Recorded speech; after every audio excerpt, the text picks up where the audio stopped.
Pladetykkelsen er afgørende for valget af mundstykke. Det rigtige mundstykke og det rigtige arbejdstryk er betingelser for et godt arbejdsresultat.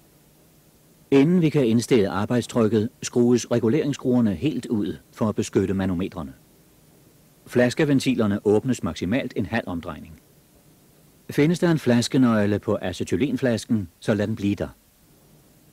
Nåleventilerne på regulatorerne åbnes helt. Det rigtige arbejdstryk aflæses i en tabel. Efter først at have åbnet begge afspærringsventilerne helt på brænderhåndtaget, indstilles det angivne arbejdstryk ved at skrue reguleringsskruerne ind. Så er det tid at tænde svejseflammen. Først åbner vi oxygenhanen en omdrejning og lader gassen strømme ud i nogle sekunder. Skru lidt ned for oxygenet, inden der åbnes cirka en kvart omdrejning for acetylenet. Man tænder med en gastænder.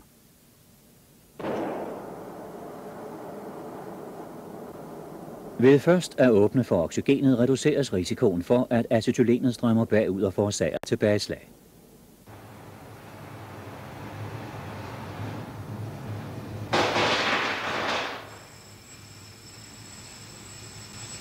Sådan lyder det, hvis der sker tilbageslag.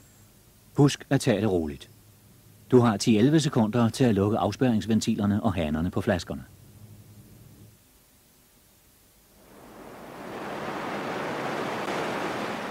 Temperaturforskellen i svejseflammen kan være over 1000 grader Celsius. Dette temperaturdiagram viser flammens forskellige temperaturer. Bemærk, at det er her flammen er varmest.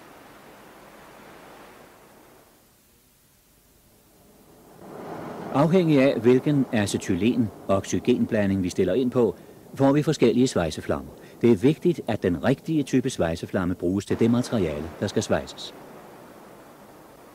Der er 3 typer af flammer, som kan indstilles. Denne har acetylenoverskud og kaldes en opkullende flamme. Acetylenet tilføres kun så meget oxygen, at et lysende slør dannes for en kerneflamme. En svagt opkullende flamme anvendes ved svejsning af støbejern og aluminium. Ved indstillingen af en normal flamme går vi ud fra en opkullende flamme.